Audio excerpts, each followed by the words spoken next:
Young tiger junior NTR బావమర్ది నార్ని నితిన్ హీరోగా సినిమాలు చేస్తున్న సంగతి తెలిసిందే. మ్యాడ్ సినిమాతో ప్రేక్షకులకు పరిచయమైన నితిన్ ఇప్పుడు లేటెస్ట్గా మ్యాడ్ స్క్వేర్ మూవీలో వచ్చాడు. ఇందులో సంగీత్ శోభన్, రామ్ నితిన్ వంటి మరో ఇద్దరు హీరోలు నటించారు. కళ్యాణ్ శంకర్ దర్శకత్వం వహించిన ఈ చిత్రం థియేటర్లో రిలీజ్ అయింది. మొదటి షో నుంచి మంచి స్పందన లభిస్తోంది. ఈ నేపథ్యంలో చిత్ర యూనిట్ ప్రెస్ మీట్ నిర్వహించి తమ సంతోషాన్ని వ్యక్తం చేస్తోంది. నిర్మాత సూర్యదేవర నాగవంశీ మాట్లాడుతూ, సీక్వెల్ కాబట్టి ఖచ్చితంగా కంపారిజన్స్ ఉంటాయి.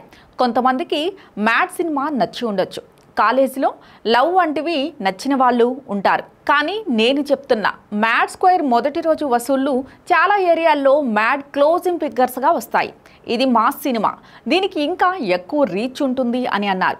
ఉగాది ఫెస్టివల్ ముందు రోజు కనుక రేపు కలెక్షన్స్ కాస్త తగ్గే అవకాశం ఉందని, కానీ ఆది సోమవారాల్లో మాత్రం హ్యూజ్ నంబర్స్ చూడబోతున్నామని పేర్కొన్నారు. ఈ సందర్భంగా నార్ని నితిన్ హ్యాట్రిక్ హిట్స్ కొట్టడానికి అభినందించారు. మీరు అబ్జర్వ్ చేశారో లేదో, మా వాడి హ్యాట్రిక్ సినిమా ఇది. చాలా మంది తక్కువ మంది హీరోలకే ఇలా కుదిరింది అని నాగవంశీ అన్నారు. సితారా ఎంటర్టైన్మెంట్స్ బ్యానర్లో నార్ని నితిన్ నటించిన మ్యాడ్ సినిమా బాక్స్ ఆఫీస్ దగ్గర సెన్సేషనల్ హిట్ సాధించింది. ఆ తర్వాత గీతా ఆర్ట్ సంస్థలో చేసిన ఆయ్ మూవీ కూడా సూపర్ హిట్ అయింది.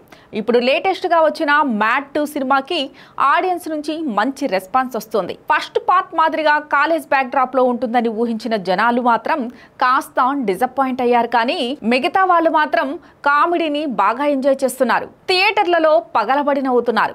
నాగవంశీ చెబుతున్న దాన్ని బట్టి చూస్తుంటే ఎన్టీఆర్ బావమరిది ఖాతాలో ఇంకో హిట్ పడిందనే అనుకోవాలి. మామూలుగా ఎవరైనా బిగ్ స్టార్ ఫ్యామిలీ నుంచి ఇండస్ట్రీలోకి హీరోగా అడుగు పెడుతున్నారంటే పెద్ద డైరెక్టర్తో భారీ మాస్ కంటెంట్ ఉన్న సినిమాలతో లాంచ్ చేస్తారని భావిస్తారు. కానీ తారక్ బావమర్ది నార్ని నితిన్ మాత్రం చిన్న దర్శకులతో సింపుల్ స్టోరీని ఎంచుకుని సక్సెస్ సాధిస్తున్నాడు. మాస్ హీరో అనిపించుకుందామనే ప్రయత్నాలు చేయకుండా సేఫ్ జోన్లో వెళ్తున్నాడు. ఎలా అయితేనే వరుసగా 3 హిట్లు కొట్టడంతో యువ హీరో ఇండస్ట్రీలో నిలదొక్కున్నట్లే అని ఎన్టీఆర్ ఫ్యాన్స్ కమెంట్లు చేస్తున్నారు. నిజానికి మ్యాడ్ కంటే ముందే నితిన్ శ్రీ శ్రీ శ్రీ రాజావారు అనే సినిమా చేశాడు. కానీ విడుదలకు నోచుకోలేదు. గత ఏడాది నవంబర్లో రిలీజ్ చేస్తామని ప్రకటించారు. ఆ తర్వాత దీనికి సంబంధించి ఎలాంటి అప్డేట్ బయటకు రాలేదు. మ్యాడ్ స్క్వేర్కు వచ్చిన రెస్పాన్స్ చూసి ఆ సినిమాని థియేటర్లోకి వదులుతారేమో అనుకున్నారు.